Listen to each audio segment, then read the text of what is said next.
Good day to everyone. Everyone is curious to know what the Common Eligibility Test means. We have the new body called the NRA, which has actually come up with a big solution to the problems faced by job seekers. Here I am Pius Oracle. I'm the director of Career Heights Institute, Pala. We specialize in coaching students for SSC, RRB and all. So here, my focus would be on telling you what this National Recruitment Agency is and the way the Common Eligibility Test is going to be conducted and what it would mean for all of us. First of all, the National Recruitment Agency will be a society registered under Societies Registration Act. It will be headed by the chairman, who will have the rank of the Secretary to the Government of India. Actually, the government is setting aside like 1,517 crores for the functioning of this body for a period of 3 years.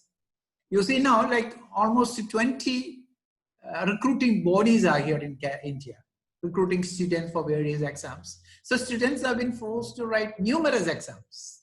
And the government has found a very novel way of getting rid of this very tedious system of exams. And also the government is setting up state-of-the-art technology, because any kind of a selection process should be very transparent and beyond corruption, beyond maneuvering. The body will be constituted by members representing the Ministry of Railways, Ministry of Finance and Department of Financial Services, and also the SSC, IBPS and the RRB. The vision of the NRA would be that it would be a specialist body bringing state-of-the-art technology and best practices to the central government recruitment process. Now, what is this multi-agency body going to do? Actually, their process is going to be screening or shortlisting of candidates through a common eligibility test for Group B and Group C posts. You know, with the government of India, you have category A, B, C type of employees. And A category is taken by the UPSC, while the B and C is selected by the SSC. So you have this body going to start the process of selecting students. Please remember, it's not going to be a body that is going to select the candidates to a particular job. It will only do the job of a screening. Now, what is the meaning of screening? It means that this exam will make students eligible to appear for exams or the selection processes that are to be set in motion by the SSC, RRB or the IBPS. So the NRA will conduct this eligibility test to select non-gazetted officers to the government of India. It will also attempt to replace many of the systems that are already in place for public sector banks and for railway recruitment process. So what is the attempt? The attempt is to replace multitude of examinations being conducted today by various bodies, and so many advertisements come, and we're going to substitute it with one single exam. Every year, almost like 1.25 lakh vacancies arise with the government, with the public sector units and banks, and almost 2.5 crore students write these exams. So what is going to be the key point is that the student would be able to attend these exams by appearing once for the common Tier 1 exam, and higher level of exams will be conducted by the SSC, IBPS and RRB. Many people doubt, like, what is going to happen to the SSC, RRB and IBPS? Nothing is going to happen to them. You see, the 2.5 crore students are going to apply, only 1.2 lakh students are going to be appointed. So first would be a screening process wherein you will shed, you will throw out, or just like students who will not be going on to the second process of recruitment. So initially, the Common Eligibility Test will cover Staff Selection Commission, Railway Recruitment Board and IBPS, Institute of Banking Personnel. Later, new bodies might be introduced also. They can be provided the score, because today it's a very lumbersome process, the process of collecting students for employment purposes. So the exam will be conducted twice a year. Okay, and exams will be conducted at the graduate level, 12th level, and the 10th level. So there will be 3 exams conducted every 6 months. A student can write all these exams. He can attend the graduate level exam. He can attend the higher secondary level exam and the 10th level. That is, if a student has completed his 10th, he can only attend matriculation. If he's finished his higher secondary, he can attend to the matriculation as well as the higher secondary. If he's a graduate, he can attend the graduate exam, the higher secondary exam, and the matriculation exam. So the attempt for jobs begin very early on. And the exam will be conducted in 12 languages. Normally, the pattern was having an exam in Hindi and or English, but now they have introduced like 12 major Indian languages into the exam system, which makes it convenient for students, even in rural areas, to compete with the other students in urban areas.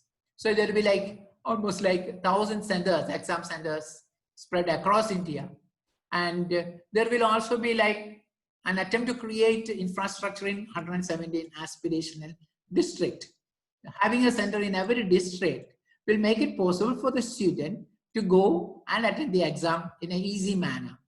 He need not have to stay and maybe stay overnight and travel and spend all that money on recruitment process. So it is very simplified. So this is simply the first level exam. The score may be valid, may not be valid, we are not sure.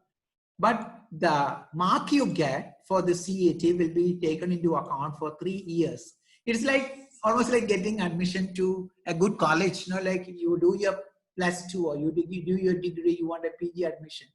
Your admission will be determined by the kind of marks you scored in the previous exam. So the same pattern is followed here. The CET will enable a list to be created at the 10th level, at the 12th level, and the graduate level, which can be passed on to the SSC or the RRB or the IBPS, and they can put a cutoff and then select students as they need, okay, for whatever post they have. So there will be no restriction on the attempts. A student who wants to write these exams, he can write any number of times as long as he is within the age group. He can write the exam 2 times a year if he wants. And remember, only the best mark is taken. Only the best mark is taken. All other criteria, like for example, SC/ST OBC reservation, all that is maintained. Please do not think even for a minute that the NRA is going to do all the appointments to the SSC or the RRB or the IBPS. Please no. The appointment to that specific body will be made only by that specific body. Only the first tier will be done by the NRA. They will create a list and then they will pass it on to the SSC, IBPS or RRB. That is going to be happening. Nothing else is going to happen. And so why do we have this kind of a situation? Because, you know, at present, the students who appear for these examinations, you know, they have to apply to multiple kind of agencies, have to pay to multiple agencies. Maybe they have to travel and maybe stay far away places and things like that to get into a job.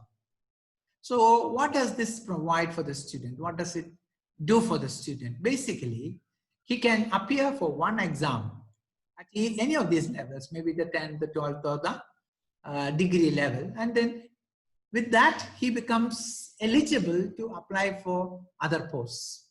Okay, so the first level of the exam only is conducted and it becomes a stepping stone for other successes he's going to have. So it actually takes away the hassle in appearing in multitude exams. And he did not have to pay fee like, you know, paying fee for the IBPS exam, for the RRB exam, again for the SSC exam. He can save on travel, lodging costs, and the students will be having their center in their own district. So even women candidates can be encouraged to apply more and more. And the students will have to apply on a single registration portal. So there is no need for worrying about exams coming. Now, very often we hear a newspaper, you can hear in the newspaper that these exams are conducted on the same day, many students are denied their opportunity. All those things we hear, this can be prevented by this mode of operation. Now that they're even thinking ahead, like a student, as far as a student is concerned. They're thinking of a time when a student himself can choose the center, choose the date and things like that. But at present, he won't be having those options. He may be given the option of choosing a place, and then that will be allotted subject on availability. So the students will have the opportunity to actually register themselves on a common portal. So we are thinking of a situation where the students themselves can choose their center and all. So the score that is obtained in tier 1 will be passed on to the SSC or the RRB or the IBPS, and they can use these scores initially, but then maybe other bodies, maybe state PSCs, maybe public sector units, maybe ESIC, FCI, DRDO, ISRO, Lok Sabha Secretariat, Rajya Sabha Secretariat, all these people can make use of this code to make appointment of their staff. And then even the private agencies, the private domain can use this pattern. So the government, the state government, union territories, PSUs, all these people can use the score and save a lot of money for the government and also for the applicants. So this actually is of great benefits to the students, because a single eligibility test means the recruitment cycle is considerably lessened. At present, we have a situation where you, for example, have the CGL exam. So you got tier 1, tier 2, tier 3, tier 4 and all. It takes almost like 1 year. And then if something happens in between, again, your time is lost. And then maybe tier 1 alone may be enough for many of the exams that are going to be conducted. So that also might happen. So essentially, the load on the government, load on the student is lessened. Basically, it is a scheme that's going to benefit everybody at the end of the day.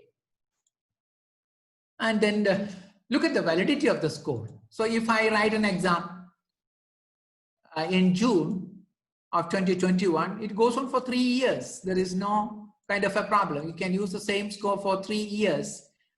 Not only that, he can write every exam he wants to and improve his score. And supposing he wrote the first exam and he's got a low score, he can improve upon his score in the second exam. Suppose he writes the first exam and gets a very high score, but then his scores are lower in the second exam, only his higher score will be taken. So that is a huge advantage to the students, and also upper age limits are permitted. So basically it is a scheme which will enable students to feel comfort. They can considerably waste lessen the loss of their time. They can focus more on their exam, the kind of exam they're going to do. They can lessen the money that is being spent, and also the kind of an effort a student has to put in to attend so many exams at the same time. So always remember that the final selection will only be done by the SSC, RRB or the IBPS. That's a respective recruitment body. And there will be a kind of a curriculum that we prepared. Always remember that when you think of any competitive examination, the kind of a curriculum is basically based on GK, English, reasoning, and maths, or its variables. Worldwide, they have a language, you have the general knowledge, you have quantitative aptitude and reasoning. That is a pattern that is adapted worldwide. So at present, students are having different exams. For all these exams, for the first entry level, they are forced to compete for different exams and pay separate fee, which will be taken away. Okay, so what is the advantage for the institution? Okay, so for them also it becomes very easy. SSC need not have to deal with like over 1 crore candidate, and then again the RRB need not deal with maybe like 1.26 crore, or the IBPS.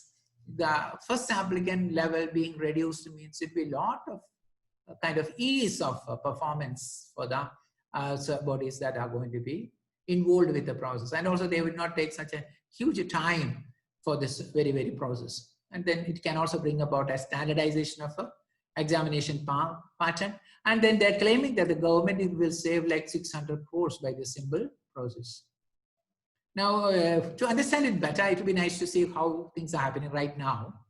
You see, for tier 1, at present you have the SSC focusing on all the 4 segments: GK, English, reasoning, and maths. But the RRB focusing only on 3 segments, that is GK, reasoning, and quantitative.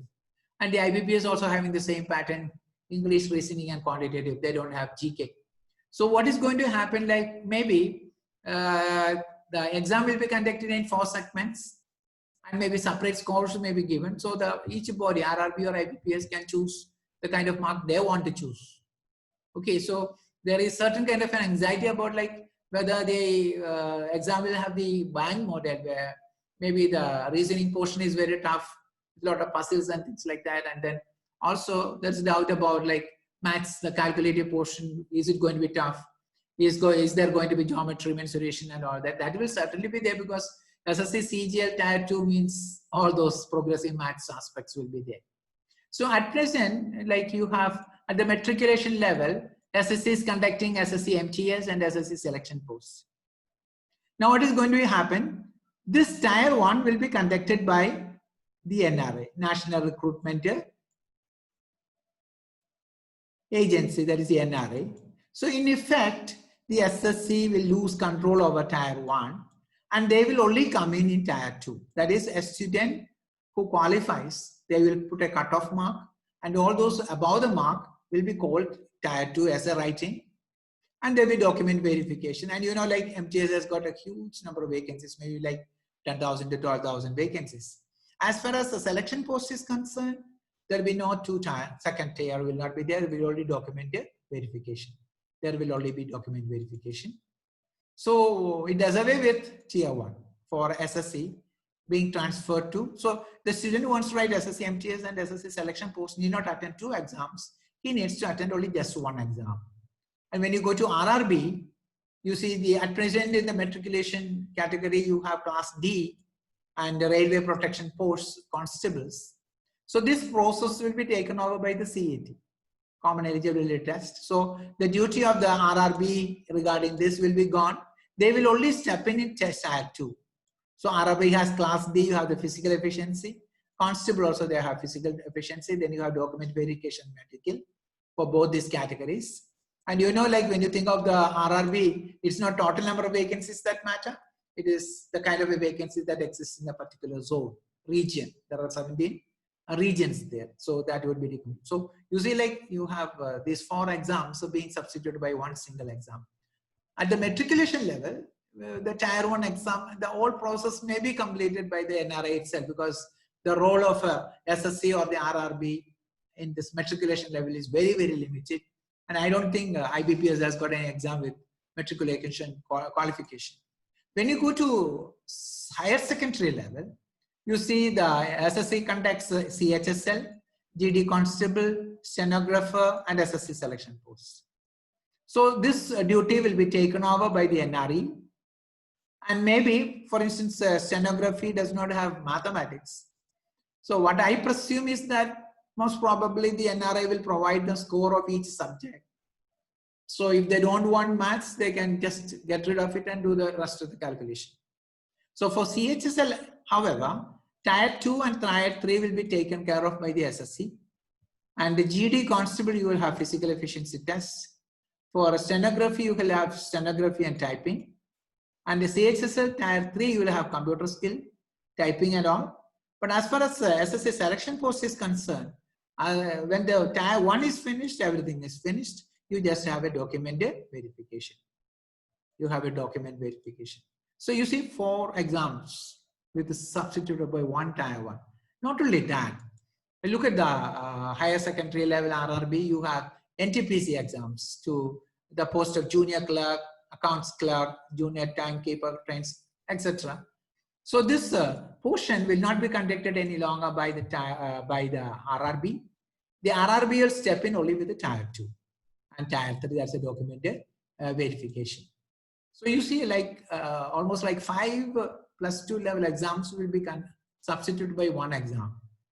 Almost like 4 matriculation level exams will be replaced by 1 exam. And when you go to the degree level, you have the SSC conducting CGL, then you have the CPO, and then you have the selection post. So Tier 1 will be conducted by the concerned body, that is the NRA. However, the CGL will be conducted at Tier 2, Tier 3, Tier 4 levels, and CPO at Tier 3 and Tier 2 is their physical. And then as far as selection post is concerned, the exam ends with tier 1. So this is the kind of a situation that actually exists when you think about SSC. When you go to RRB, there is NTPC again. So this portion will be conducted by the NRA. Sub-inspector, this portion will be conducted by the NRA. So sub-inspector railway protection force, you only have physical efficiency test and physical measurement test. However, for NTPC, you will have these papers plus computer-based aptitude test or typing skill, whatever it be. Okay, so that is the process that is going to take place. And then you have 4 exams here, plus, I mean, like 3 + 2, 5 is here already. And then you have the IBPS, the probationary officers exam. This portion will be taken by the NRA.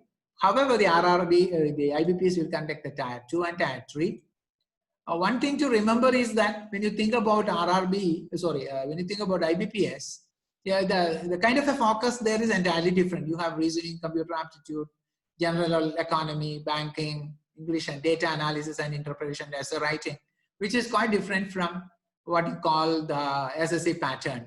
See, SSC pattern will not be destroyed or removed or taken away or substituted by any other pattern, because that has been done or based on the pattern of the requirement of the government of India. And when you focus on bank exams, please remember that actually 2021 they only had 1,417 vacancies in all, not UR or anything, altogether. And I think many of you paid like 850 rupees as your fee for attending the exam. And when you look at the degree level again, you have the clerical post. This is a clerical with all this. This will be removed by what you call by the NRA, and the rest of the exam will be conducted by the IBPS. So when you think about, maybe I gave an example of Kerala, for instance, there are only 349 vacancies. Always remember that the number of vacancies with the government of India is very high when you compare it with vacancies elsewhere. So please focus on your effort. Try to understand what this exam is going to be. Remember that the main focus will always be on these 4 subjects, and prepare yourself for this exam. Get set, ready, and go. Your future is in your hands. You can make yourself what you wish to be. There's no doubt about that. Thank you.